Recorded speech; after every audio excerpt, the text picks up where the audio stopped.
limite de telas para crianças e adolescentes? Parte do pensamento e da cultura hoje inclui pesquisar, jogar, ler, assistir, ver, comentar, curtir. As crianças e adolescentes inevitavelmente já nasceram conectadas nos dispositivos. Afinal, as tecnologias digitais são linguagem e pensamento. Não dá para escapar delas. E o modelo de interação com esse mundo são as telas. Tente contar o número de telas diárias. A começar pelo celular, que é um companheiro de todas as horas. Depois, no trabalho ou no estudo, o tablet ou computador é um elemento sempre presente. Vivemos numa vida multitelas. Transtorno de sono, miopia, dores de cabeça, obesidade e até depressão são algumas consequências observadas em quem fica muito tempo grudado nas telas. Mas essa ainda é uma questão cercada de boatos e desinformação. Olhando pelo lado da medicina, a Sociedade Brasileira de Pediatria sugere que o tempo de exposição das crianças deve respeitar os limites de desenvolvimento de cada idade. Embarque agora comigo numa jornada multidisciplinar sobre o uso das telas. O Idade Mídia vai abordar esse tema com a complexidade que ele merece.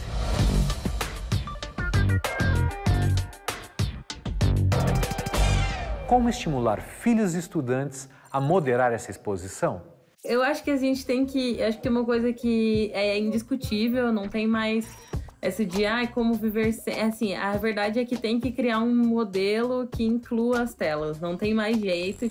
A escola que tinha um super cartaz dizendo que era proibido usar celular em sala de aula, eu acho que a coisa vai ter que mudar em muitos aspectos, assim. Tem um curta-metragem de uma cineasta paraibana que se chama Oiá, Me Conte Histórias, que nesse curta-metragem ele mostra bem a ambientação do que as telas representam para uma pré-adolescente, que é justamente esse espaço de sociabilização. Ele é um veículo de comunicação, de existir. Então aí também mostra como a relação da comunicação, a relação das telas, ela faz parte das diversas pedagogias, por exemplo. Mas acho que frente a tudo isso, a gente tem que pensar em educar as crianças, em fazê-las entenderem que aquele espaço é, sim, um espaço necessário, né? Que elas precisam ter um celular, uma televisão e tudo mais. Aquilo ali faz parte da socialização, como a Maria disse, mas também entender que existem outros espaços.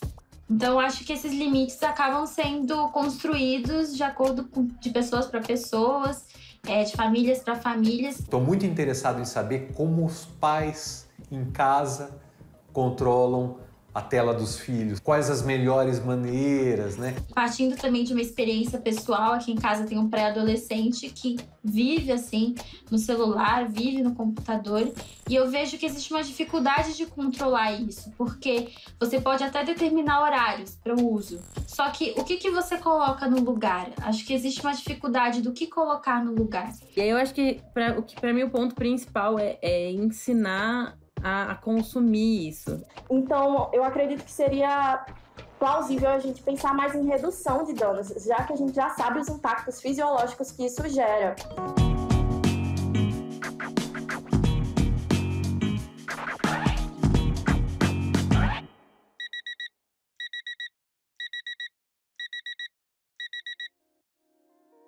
Hoje em dia, o estar conectado é quase uma extensão da própria vida. Dá para acordar já entrando na rede social e passar o dia dando uma checada nas diversas outras telas. Tela, substantivo feminino. Aquilo que se teceu. Tecido especial sobre o qual se pintam os quadros. Painel onde se projetam filmes e slides. A parte de um equipamento na qual informações são exibidas e visualizadas.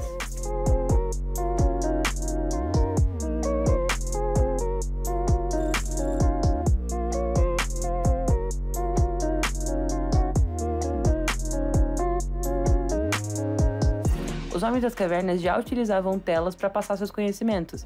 Eles pintavam murais nas paredes das cavernas para que pudessem comunicar aos mais jovens os conhecimentos que os mais velhos tinham. A mesma coisa era feita nos povos originários, que passavam seu conhecimento ancestral adiante através de murais e rituais. Hoje, a cultura multitelas faz parte do cotidiano da sociedade mundial, incluindo as populações indígenas. Como indígena do povo Munduruku, do estado do Pará, sou pertencente à nova geração de indígenas do país que está conectada nas redes, nas telas. Esta nossa geração tem na cultura multitelas, principalmente os celulares, as redes sociais, um arco para disparar flechas educativas sobre os povos originários do Brasil.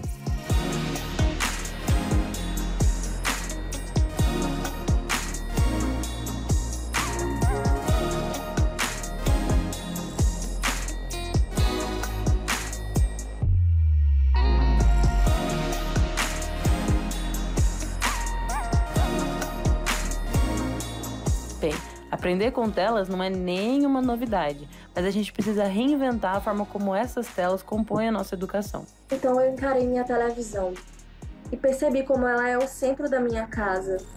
Os momentos importantes da minha rotina são criados ao seu redor. Com o avanço do fenômeno multitela, a internet não pode ser vista como uma rede de computadores, mas como uma rede que conecta pessoas.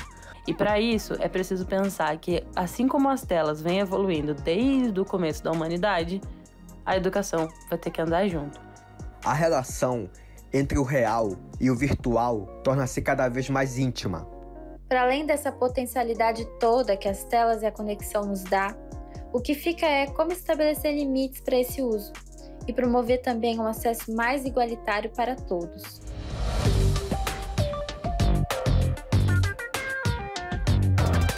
Idade Mídia em Debate hoje vai falar sobre a vida multitelas. Esse é um enigma bem contemporâneo para a gente decifrar. Por isso a gente trouxe aqui a educadora especialista em multilinguismo e também em tecnologia e mãe, Érica Coutrin. Obrigado, Érica, pela sua presença aqui no Idade Mídia. É um prazer, sou eu que agradeço. Obrigada pelo convite, sempre bom estar com você.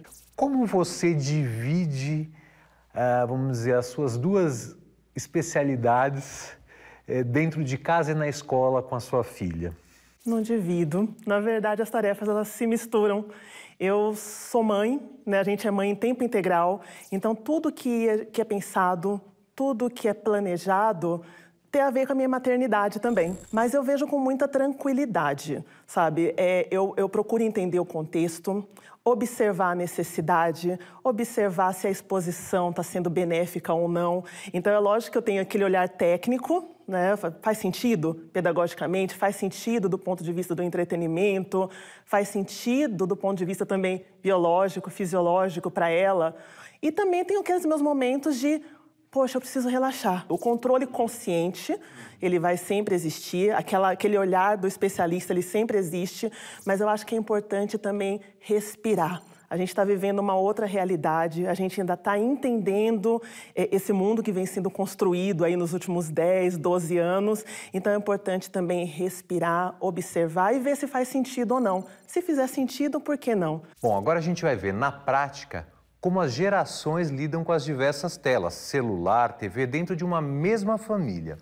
Na prática.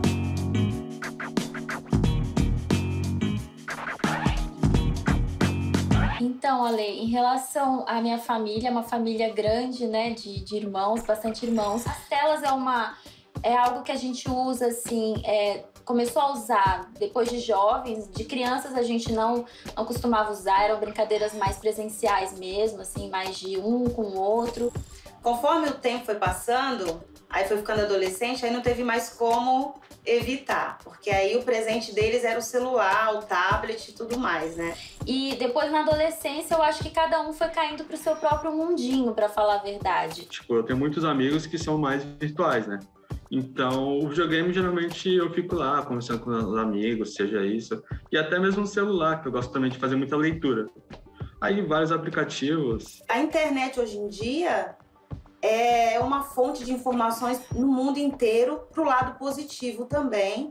Mas eu confesso que tá tendo um certo exagero aí, muito grande, né? Acho que um excesso seria o celular mesmo, né? Porque o celular, eu acho que ferramenta de trabalho, estudo e lazer também, né? Então, acho que a todo momento a gente tá pegando, tá vendo alguma coisa, vendo alguma mensagem. Antigamente eu era muito da televisão, muito. E eu criticava quem tinha celular. Ah, pra que celular? Eu não gosto desse aparelho. A Fernanda até fala comigo isso. Hoje em dia eu criei realmente um certo vício, viu? que hoje nós estamos numa geração em que os filhos conhecem mais do que os pais. E tudo por conta exatamente dessa multitela, né? Hoje é possível você ver uma criança comendo, se alimentando, vendo televisão e mexendo no celular. Mas eu sempre estou tentando ver uma forma de dosar isso, né? Para que não afete a minha relação com a minha família, não afete a minha relação comigo mesma e também não prejudique as minhas tarefas que são online. Qual o grau de preocupação e de relevância você daria a esse tema do tempo diário de tela? Antes de ser mãe, né, e já trabalhava com tecnologia, com educação, eu às vezes ia para os restaurantes, para os bares, eu via as crianças ali expostas às telas e eu olhava aquilo com olhos mais críticos. Porque se anteriormente, né, o que se falava muito, né, como mãe, né, novamente, não, você passei o dia inteiro na escola, fiquei lá no caderno, corri, brinquei, agora eu chego em casa e tenho direito às minhas 2 horas de game. As pessoas se preocupam muito com essa questão das relações, né? Tá ali no computador, não tá se relacionando, não tá com ninguém, são relações diferentes também, são conexões diferentes, né? Nos games a gente vê as crianças se comunicando de outras formas, interagindo com crianças e com outros públicos que talvez elas não interagiriam. É lógico que a gente precisa ter o cuidado, né? Uma exposição gigantesca, mas as interações também existem. Bom, e no Fora da Curva de hoje, está na hora da gente escutar um pouco os médicos. A doutora Denise Lélios vai falar um pouco como a medicina enxerga a vida multitelas. Fora da Curva.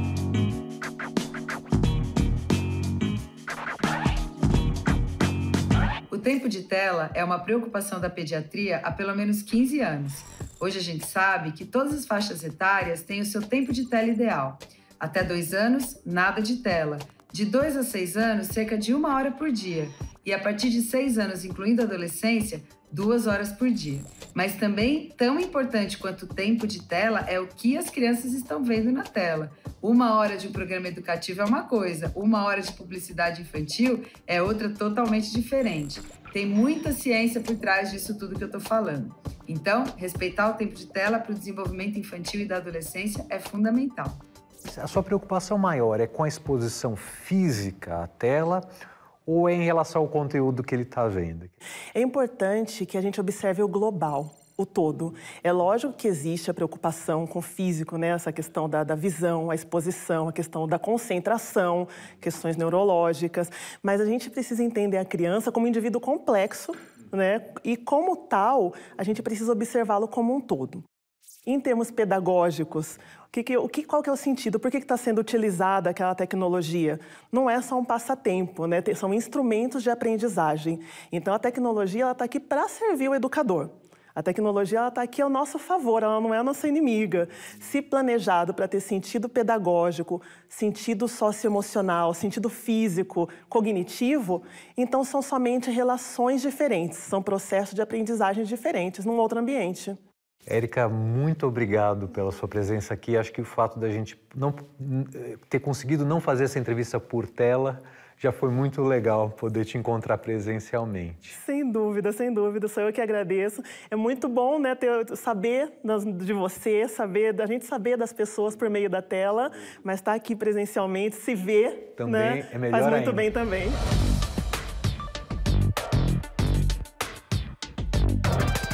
Bom, essa é uma questão complexa, pois hoje é praticamente impossível a gente deixar de utilizar a tecnologia e telas. Moderar, essa parece ser a melhor opção, sobretudo com crianças e adolescentes. Por outro lado, é difícil um sistema de recompensas tão sedutor quanto aquele dos games e das redes sociais. Pais e educadores devem criar conjuntamente rotinas mínimas de uso para telas pelos estudantes. Não é uma tarefa fácil, mas devemos começar com uma primeira atitude, primeiro gesto, estimulando uma atividade fora das telas. Bom, eu aguardo vocês na semana que vem com mais um episódio do Idade Mídia. Até lá!